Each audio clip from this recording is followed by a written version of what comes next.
நாயே, என் வீடியோவை எடுத்து நீ வந்து சம்பாதிச்சுக்கிட்டு நீ வந்து என்ன சொல்கிற? நான் யாரிடமும் பணம் கேட்குறதில்ல, என் பேரை சொல்லி யாருனாலும் பணம் கேட்டா பணம் அனுப்பாதுன்னு வேற போட்டு வச்சுருக்க. எல்லாம் கிறுக்கு மூதேவி முட்டா பயலை, நீ வீடியோ போட்டு என் வீடியோ போட்டு சம்பாதிக்கிறதும் இல்லாமல் இதை வேற போட்டு வச்சுருக்கியால. ஏல நீ வந்து ஃபோன் நம்பரை கொடுத்துட்டு ஜிபே பண்ணு அப்படின்னு சொல்லிட்டு எல்லாருமே உனக்கு ஜிபேயில் ரூபா அனுப்பிச்சதும் போக நீ அந்த நம்பருக்கு ஃபோன் பண்ணால் சுச்சாப்புன்னு வருது. எல்லாம் மயிறு. நீ ஃபேஸ்புக்கில் வந்துட்டு சுமதின்னு சொல்லி என்னுடைய வீடியோலாம் போட்டுக்கிட்டே இருக்கிய.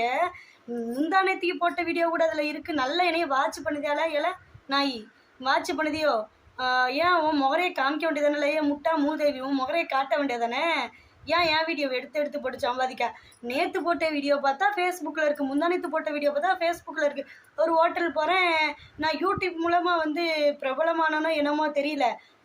நான் வந்து வெளியில் போனேன் அப்படின்னாவே சுமதியா நீங்களா ஃபேஸ்புக்கில் இருக்கீங்க. எல்லாம் என் பேர் நதியால. எல்லாம் நாயே சுமதின்னு வச்சுருக்கா. எல்லாம் கிறுக்கு மூதேவி. நான் வந்து இந்த போடுதேன் பாரு, நான் வந்து ஸ்க்ரீன்ஷாட் எடுத்து வச்சுருக்கேன், அந்த ஃபோட்டோஸ் எல்லாம் போடுறேன், நீங்களே பாருங்கள். ஏன்னா நிறைய ஜெம்மங்கள் வந்து என்ன சொல்லுதுன்னா, எனக்கு வேலை வெட்டியே இல்லாமல் வந்து நான் வந்து பேசி போடுதேன் அப்படின்னு சொல்லுதாவலே. அதனால தான் இப்போ வந்து எதாக இருந்தாலும் பரவாயில்லன்ட்டு ஸ்க்ரீன்ஷாட்டை எடுத்து வந்து நான் போஸ்ட்டாகவே வந்து நான் போட்டுருதேன். சரியா? நீங்கள் பாருங்கள். எல்லாம் நாய் இன்னும் யூடியூப்பில் அது ஃபேஸ்புக்கில் வந்து ரிப்போர்ட் அடிச்சிருக்கேன்டே.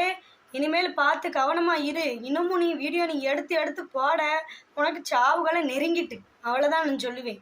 சரியா? அறுத்து கிழிச்சு விடுவேன் நாயே.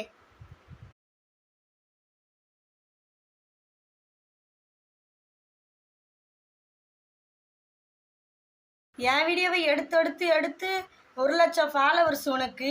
ஏல நாயே கிறுக்கு மூதேவி. 4,000 3,000 வியூவர்ஸு. இந்த மானங்கட்டப்பில் போய் தூக்கு மாட்டி சாலை நீலாம் சா. சரியா?